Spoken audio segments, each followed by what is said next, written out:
আসসালামু আলাইকুম। সবাই কেমন আছেন? আশা করছি সবাই ভালো আছেন এবং সবসময় দোয়া করি সবাই ভালো থাকেন, সুস্থ থাকেন, যে যেখানে আছেন। আলহামদুলিল্লাহ, আপনাদের সবার দোয়ায় আমিও ভালো আছি। আজকে কিন্তু আমি আরেকটি তরকারি আপনাদের জন্য নিয়ে এলাম, যেটা বানাবো সেটা হলো সাজনা চচ্চড়ি। আমরা বলি সাজনা, অনেকেই বলে সজনে ডাঁটা। তো এই সাজনা দিয়ে অনেক মজার একটি তরকারি আজকে আমি বানাবো। খুব সাধারণ, স্বাভাবিক, যা বেশি কোনো কিছু দরকার নেই, কোনো মাছ মাংস কোনো কিছুরই দরকার নেই, শুধু সাজনা আর একটু আলু। তো এই সাজনা চচ্চড়ি আমি কিভাবে বানাবো তা আপনাদেরকে দেখিয়ে দেবো এবং কী কী দিচ্ছি তার মধ্যে। খুব সিম্পলভাবে খুব মজার একটি তরকারি, সব কিছু আমি পর্যায়ক্রমে আপনাদেরকে বলে দেব। তাহলে চলুন আজকে আমরা তৈরি করি সাজনা চচ্চড়ি।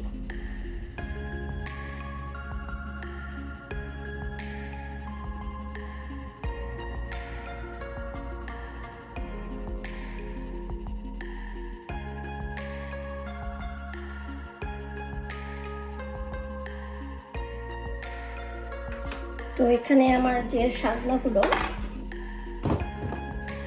অ্যাকচুয়ালি ক্যামেরা সেটিংটা ঠিক হয়নি, কিছু করার নেই। তো আমি প্রথমে এই মাথাগুলোকে ছোটো করে কেটে দিচ্ছি, কারণ বেশি লম্বা করলে না এগুলো খুব একটা ভালো লাগে না, কারণ পাতিলের মধ্যে বা আপনি যে কড়াইয়ে করবেন।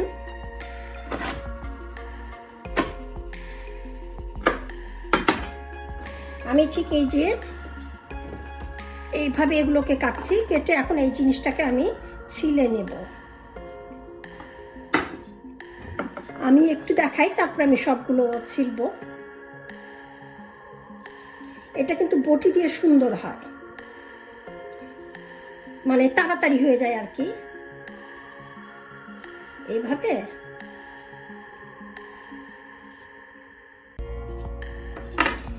এইভাবে আমি সবগুলোকে এখন ছিলে নেব। আগে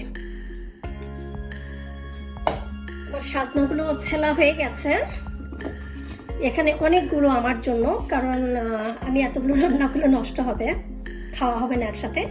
তো আমার যতটুকু লাগবে আমি ততটুকু রান্না করব, আপনারাও যতটুকু লাগবে ততটুকু রান্না করবেন। তো এখন আমি এটাকে ধুয়ে নেব, আর এটার সাথে আমি সরিষা বাটা দেব এবং আলু কুচি করে দেব, সেটা এখন আমি রেডি করে নেব।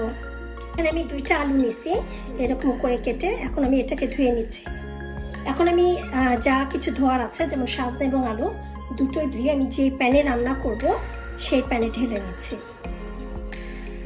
আমার আলুগুলো হয়ে গেছে ধোয়া, আমি ঢেলে দিলাম যে প্যানটায় আমি রান্না করব।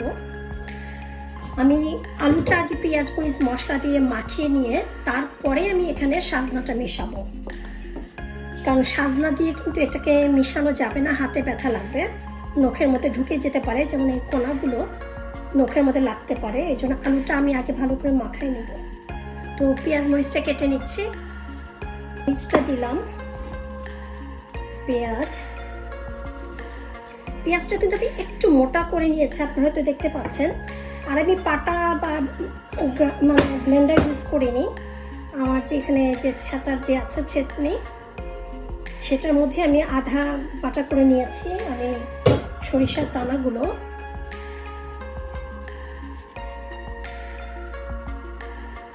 এইভাবে একটু আছে, যদি একটু ছোবরা ছোবরা লাগছে দেখতে।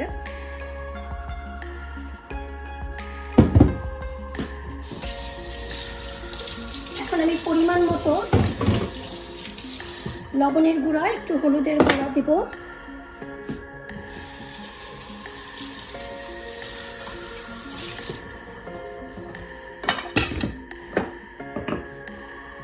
এটা যতটুকু আপনি ঝাল খান বা সেইভাবে মরিচ দেবেন, লবণটা কম বেশি এটা আপনার উপরে। তো আমি এর মধ্যে সব বাকি যে শুকনো মশলাগুলো সেগুলো অ্যাড করছি। লবণ যদিও এটা আমার হিমালয় সল্ট, আমি পরে একটু টেস্ট করব যে লবণটা ঠিক আছে কিনা, না হলে একটু অ্যাড করব। একটু দেবো আমি হাফ টিস্পুনের মতো জিরার গুঁড়া, আর দিচ্ছি হলুদ। তেলটা কিন্তু আমি এখন দেব না, কারণ তেল দিয়ে যদি মশলাটা মাখানো হয় তখন হয় কি হাতের মধ্যে একটা হলুদ ভাব থাকে, তেলটা আমি পরে দেব, আগে মাখিয়ে নেব। আর দিচ্ছি এখানে আদা রসুনের পেস্ট, আমি 1 চামচই দিলাম। এখন আমি এটাকে ভালো করে মাখাবো। আর আমি এটা কিন্তু হাতে মাখাবো, আমি দেখাচ্ছি কিভাবে মাখাই আমি।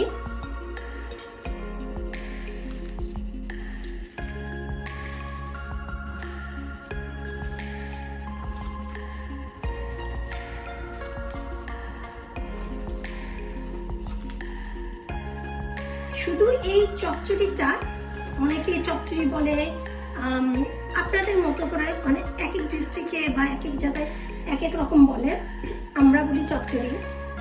এই চচ্চড়িটা যদি ভাতের সাথে হয়, 1 প্লেট ফুল প্লেট একদম ভাত আপনি অনায়াসে খেয়ে ফেলবেন, আর কোনো কিচ্ছুর দরকার নেই। সাজনা চচ্চড়িটা যে এত মজা,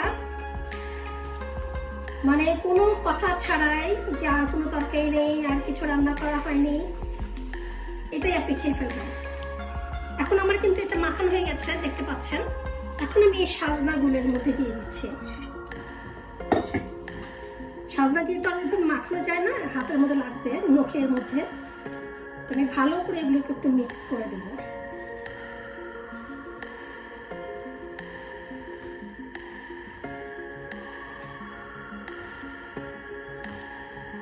যাতে যে মশলাগুলো এই সাজনার গায়ে লেগে যায়। আমি তেলটা পরে দেব। আর আমরা যখন এই যে গ্যাসের চুলায় আমরা এখানে রান্না করি, আমি একটা জিনিস লক্ষ্য করেছি যে পুরোটা যদি আমরা ঢেকে দিই, আলুটা কিন্তু একদম গলে যায়। সেই জন্য আমি প্রথমে রান্না করার সময় ঢেকে দিব না, পরে ঢেকে দেবো আমি, কারণ এত তাড়াতাড়ি সেদ্ধ হয়ে যায় আলুটা, একদম পুরো গলে যায়। যে চচ্চড়ি যে মজাটা, সেইটা আর থাকে না। আমার মাখানো হয়ে গেছে। এখন আমি এখানে পরিমাণ মতো পানি দেবো একটু, আর তেল দেব। এখন আমি তেল দিচ্ছি। একদম শুকনো শুকনো হলে কিন্তু ভালো লাগবে না, একটু তেলে থাকতে হবে।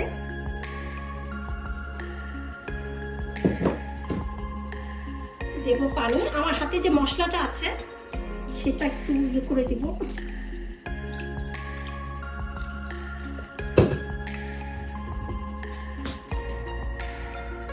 পানি দিয়েছি, মানে পানিটা কিন্তু নিচে আছে, খুব বেশিও না আবার খুব কমও না। আমি কিন্তু আগে ঢেকে দেব না, তাহলে আমার আলুটা একদম গলে যাবে। আমি এটা বলক আসার জন্য, বা মানে বয়েল যে হয়, যেটা আসবে, ফুটা শুরু করবে, সেই পর্যন্ত অপেক্ষা করব। আমি একটু নেড়ে দিব আগে।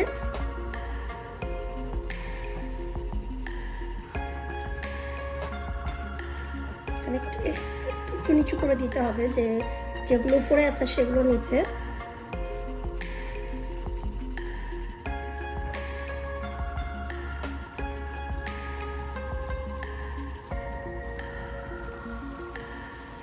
চচ্চড়ি ঝোলটা কিন্তু অনেকটা শুকায় আসছে, আমি একটু নেড়ে দেবো আবার।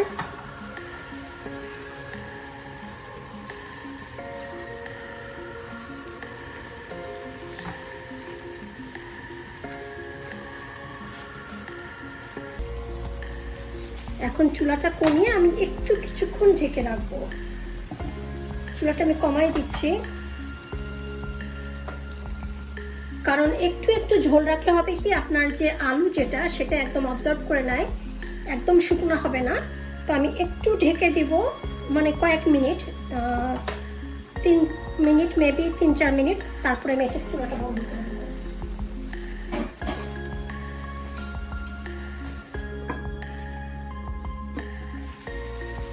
আমি চুলাটা বন্ধ করে দিলাম। নিচে যে একটু একটু ঝোল আছে, সেটা কিন্তু আমার এখন এমনি এটাকে টেনে যাবে।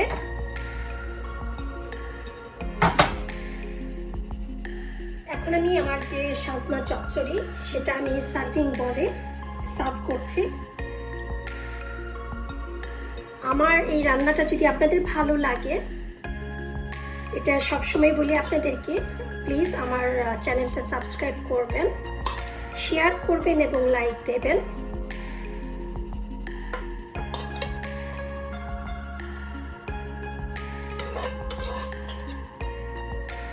এই চচ্চড়িটা যদি হয়, আপনার 1 প্লেট ভাত যে কেউ খেয়ে ফেলবে, কোনো আর কিছুই জিজ্ঞেস করবে না যে আর কোনো তরকারি আছে কিনা, যে এই চচ্চড়িটা খেতে এত মজাদার হয়।